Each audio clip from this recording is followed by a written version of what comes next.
Rain had soaked through Daniel's shoes again. They squished with every step as he pushed open the side door of the downtown office building where he worked nights as a janitor.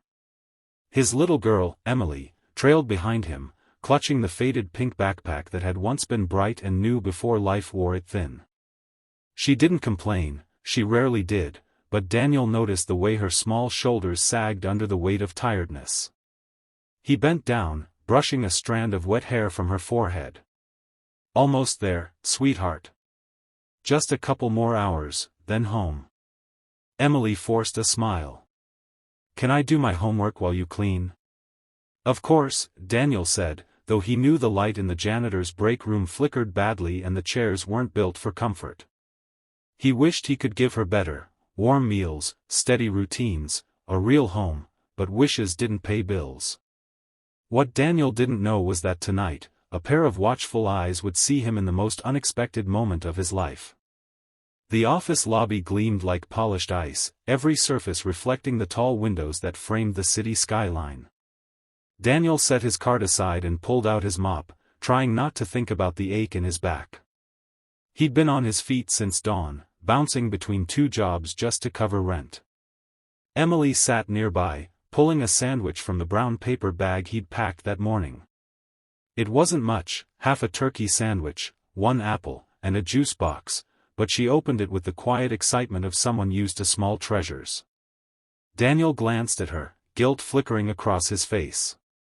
He'd skipped lunch so she could have that meal. "Daddy, aren't you eating?" she asked, noticing his empty hands. "I'll eat later," he lied softly. "You go ahead." Emily hesitated, then started nibbling at her sandwich. She was about to offer him half when the lobby doors swung open.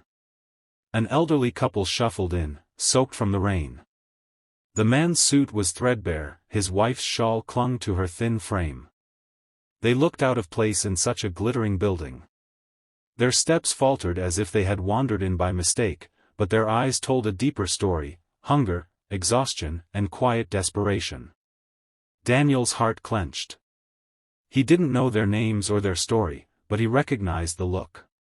He had worn it himself, many times. He knelt beside Emily.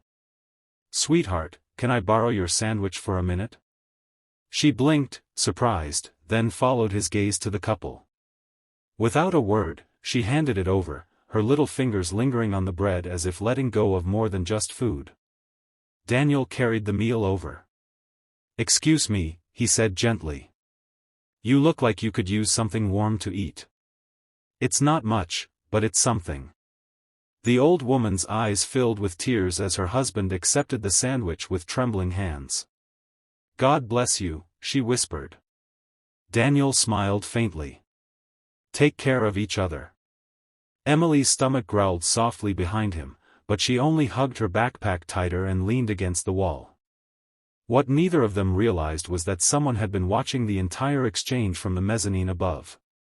Olivia Grant, CEO of the very company whose floors Daniel scrubbed, had stayed late that night to review reports. She was the kind of woman the business world described as unshakable: sharp suits, sharper instincts, a reputation for turning everything she touched into profit. Yet, as she stood behind the glass railing, she felt her chest tighten at the sight below. She had grown up in privilege, shielded from hunger and struggle, but she had not been shielded from loneliness. Her parents had been too busy building empires to notice the little girl who waited for them at the dinner table. That ache had followed her into adulthood, hidden beneath boardroom victories. Now, watching a weary janitor and his daughter give away their only meal to strangers, something shifted inside her. She saw not weakness, but extraordinary strength. Daniel returned to his mop, pretending not to notice Emily's empty lap. He hummed softly to distract her, an old lullaby he used to sing when she was a baby. She smiled sleepily, curling into the chair. Hunger gnawed at him, but he pushed it aside. She mattered more. Always her. By the time his shift ended, it was nearly midnight. He carried Emily, now fast asleep, out into the rain. They waited at the bus stop, the night air sharp against their damp clothes. Daniel whispered apologies into her hair, apologies for the dinner she didn't eat, for the childhood she deserved but didn't have. The bus never came. Instead, a sleek black car pulled up beside them. The tinted window lowered, and a woman's voice called out. "Mr. Daniels?" He froze. Nobody called him that, it was always, "Janitor, cleaning guy," or just, "Hey you." The woman stepped out, an umbrella in hand. Olivia Grant's presence radiated authority, but her eyes softened when they landed on Emily. "I saw what you did tonight," she said quietly. Inside the building. Daniel shifted uneasily. "Ma'am, if it was against the rules, I'm sorry."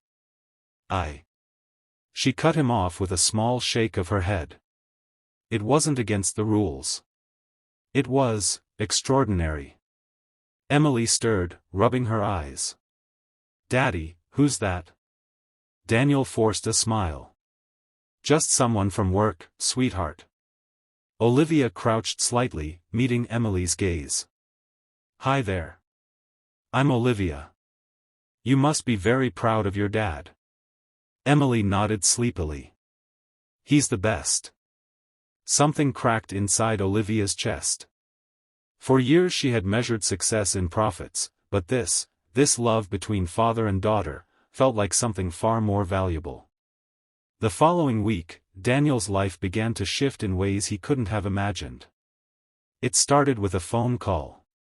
The company offered him a position in building maintenance, day shifts, higher pay, full benefits. It was a step up from janitorial work, but the surprise didn't stop there. They also offered an educational scholarship for Emily, covering her schooling expenses entirely. Daniel nearly dropped the phone. "Are you sure? There must be some mistake." "No mistake," the HR manager assured him. "The CEO herself approved it." When he told Emily, she squealed with delight, hugging him so tight he thought his ribs might crack. "Daddy, does this mean I can go on the field trip with my class? And maybe even get new shoes?" He laughed, tears stinging his eyes. "Yes, baby. Yes, it does." Weeks later, Daniel finally crossed paths with Olivia again. She was walking through the building lobby when she spotted him repairing a light fixture.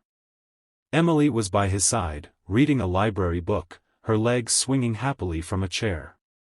Olivia paused, watching them with a smile. "How's the new role treating you?" Daniel straightened, wiping his hands. "It's more than I ever expected. I don't know how to thank you."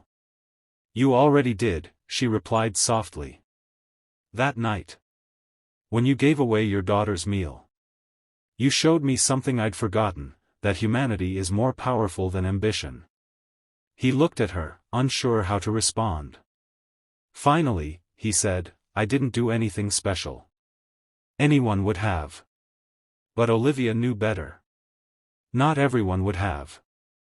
Months passed, and the seasons changed. Emily thrived at school, her laughter filling the small apartment they still called home. Daniel still worked hard, but for the first time, the weight on his shoulders felt lighter. He was building not just survival, but a future.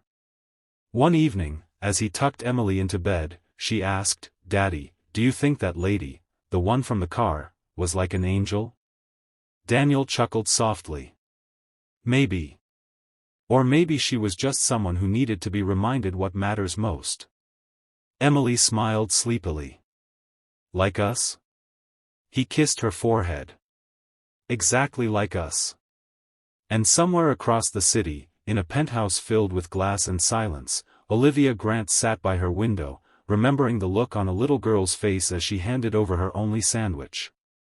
For the first time in years, she felt less alone. She had built an empire, but it was the kindness of a janitor and his daughter that rebuilt her heart. And that, she realized, was the truest kind of wealth.